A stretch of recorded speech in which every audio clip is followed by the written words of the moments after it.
Okay, imagine this. You're at a wine bar, it's kind of bustling, glass in hand, the vibe is good, you're ready to mingle. But then that little hesitation hits. What do you even say? How do you start a real conversation? Now, what if? What if your taste in wine could actually do the talking for you? Today, we're diving into something pretty fascinating, a really innovative business idea bubbling up. AI wine dating. Yeah, it's a matchmaking app, but forget the usual stuff. This one pairs people based on, well, their wine preferences, shared tastes, complementary palates, that kind of thing. So for this deep dive, we're going to unpack how it works, why it's suddenly getting all this buzz in a couple of really big markets, and, what it tells us about where connection might be heading. Okay, let's get into it. It's a brilliant idea, really. And Yeah. what's truly insightful, I think, is that it's not just another dating app, It's kind of a window into these bigger shifts happening, like how tech is starting to enhance our actual real world experiences and how people are looking for more authentic ways to connect, moving beyond just the screen, plus how businesses are getting creative, mixing pleasure, like sensory stuff with, well, genuine connection. So yeah, we'll look at the mechanics, sure, but also the sort of cultural currents making this feel so relevant right now. Right. So let's get into the nuts and bolts. How AI wine dating actually works. When you first open the app, it doesn't hit you with like, what are your hobbies? Or tell us your life story. Nope. It takes you straight to your palate. You start by putting in your favorite wine styles. Maybe you're all about those big, bold California cabs, or perhaps you lean towards, say, those really crisp New Zealand Sauvignon Blancs, kind of like defining your wine identity, what your choices say about you. And it digs deeper than just the grape. The app asks these genuinely fun questions, really specific stuff, not your standard personality quiz, right? More like fruity or dry, light-bodied or full, or even getting into the subtleties, like, do you like a hint of oak? Or more of that mineral finish. And every answer helps build this super detailed flavor profile of you based purely on wine. And that's where the AI comes in. And it's pretty sophisticated. It's not just matching keywords like red with red. Think of the AI almost analyzing the meaning behind words like jammy, mineral, smoky. It turns these subjective notes into data points. It basically creates this complex flavor vector for your palate, multidimensional. Then it uses techniques, kind of like how Netflix figures out what movies you'll like, collaborative filtering, that sort of thing. It maps these flavor vectors to find other users with really compatible tastes. Not just identical, sometimes complementary too, like palates that might resonate well together. It's trying to predict whose taste will genuinely, click with yours on a sensory level. That makes sense. It's not just that you like Chardonnay, it's how you like it, the nuances. And the matches it suggests sound kind of cool. Like you might see Chardonnay and Pinot fans unite. Okay, that's straightforward. Or maybe something a bit more playful like your taste in reds is suspiciously similar. That hints at a deeper match, right? But here's a really different part, the twist. You're not swiping on photos or reading long bios. You're swiping through pictures of wine labels, flavor notes, tasting descriptions. The wine itself becomes the first impression. It's like a sophisticated stand-in for taste, maybe even personality. Exactly. And when you do match, the app gives you something really practical. Each match includes a specific wine recommendation that you'll both probably enjoy based on that shared profile. And, this is clever, it comes with a little icebreaker line tailored to your combined tastes. So you might get something like, you both love bold, spicy zin. Maybe grab a glass and chat about those late harvest notes. It's powerful because it just cuts through the awkward small talk. Gives you an immediate shared thing to talk about. A sensory starting point.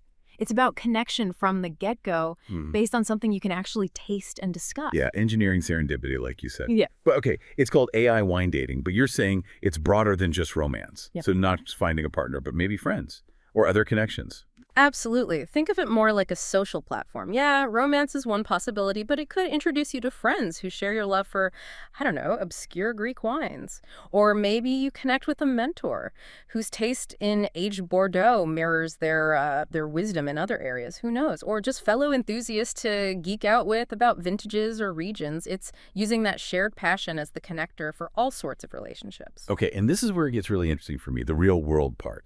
So imagine you're actually at a wine tasting, a vineyard event, maybe a local shop's tasting night. The app has this feature where you can check into the location. And then it shows you other users right there who've tasted the same wine you're holding. Maybe they just noted that 2019 Malbec was jammy with a smoky finish. And boom, instant conversation starter. Super relevant, right there in person. It breaks down that initial barrier, doesn't it? Makes it feel more organic. Precisely. And that function is key when we look at the bigger picture. This is AI enhancing tangible, real-world interactions. It's not just keeping us glued to screens. It's acting as a bridge to richer physical and, emotional experiences. By giving you that very specific sensory common ground right then and there, it makes the connection feel less forced, more natural, more serendipitous. It turns just being somewhere into actively engaging with people. Tech as a catalyst for real human interaction. It's sort of engineering serendipity in the physical world. Okay, so for you listening, why should this grab your attention beyond just being a neat idea? What's the bigger context? Well, it cleverly taps into two huge markets right now, really thriving areas. First, the whole creator economy. Influencers, sommeliers, enthusiasts building their own brands online. VC firms are apparently pouring money into tools for them. And second, it links directly into the booming DTC, direct-to-consumer craft wine scene. Small producers selling straight to drinkers online. So it hits this sweet spot between content, community, and commerce. That's a really sharp point. It doesn't just use the creator economy, it potentially empowers a new type. Sensory curators, you could call them. Imagine sommelier or even just really knowledgeable fans using this to build little communities, host tastings, share their expertise in a focused way. And the underlying idea, per suppose, maybe shared sensory experience creates a stronger, more immediate bond than just shared interests. It feels more primal, maybe. It makes you wonder if future social platforms might lean more into this, prioritizing that kind of visceral connection. It blends tech, connection, and that sensory branding in a way that feels genuinely fresh, taps into that desire for something real, something tangible, maybe pushing back against purely digital stuff. And it definitely stands out. I mean, dating apps. There are so many, right? The market's crowded. But none really focus on something so tactile, so culturally loaded, like wine. Wine has history, place, complexity. It naturally sparks conversation. It's not just about a quick swipe. Exactly. It's more than an app. It feels like an experience. It's got layers. There's the romance potential, sure, but it's also educational. You learn about wines, regions, terms just by using it through your matches.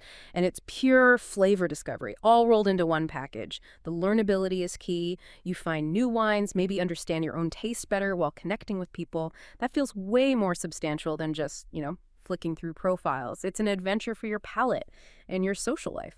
Let's shift gears slightly then and talk about the business side. The B2B potential here seems pretty significant too. Like, how could this integrate with existing businesses? It feels like there are lots of opportunities. You could easily see wine bars, maybe even wineries sponsoring meetups based on bottles the app flags as matches.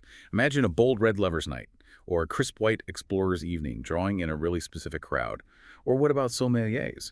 They could offer special pairing events just for people matched by the algorithm, turning a first date or a new friendship into this really curated, educational, tasty experience. Oh, definitely. The app becomes this powerful lead generator for real-world experiences, drives foot traffic, enhances customer engagement. You could even imagine curated wine bundles for matches, maybe with a commission for partner wineries, or wine passport deals. Check in via the app, get a discount. And what's really interesting is how neatly this fits with bigger marketing trends. Things like lifestyle branding, experiential marketing, eco-luxury, perhaps. It's not just selling a match, it's selling an identity, a community, a whole experience built around taste and refinement.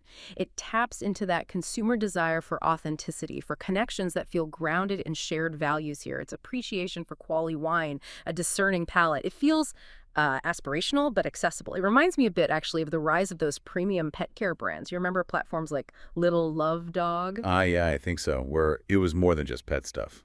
Exactly. They brilliantly blurred the lines between the product shampoo, whatever, and emotion.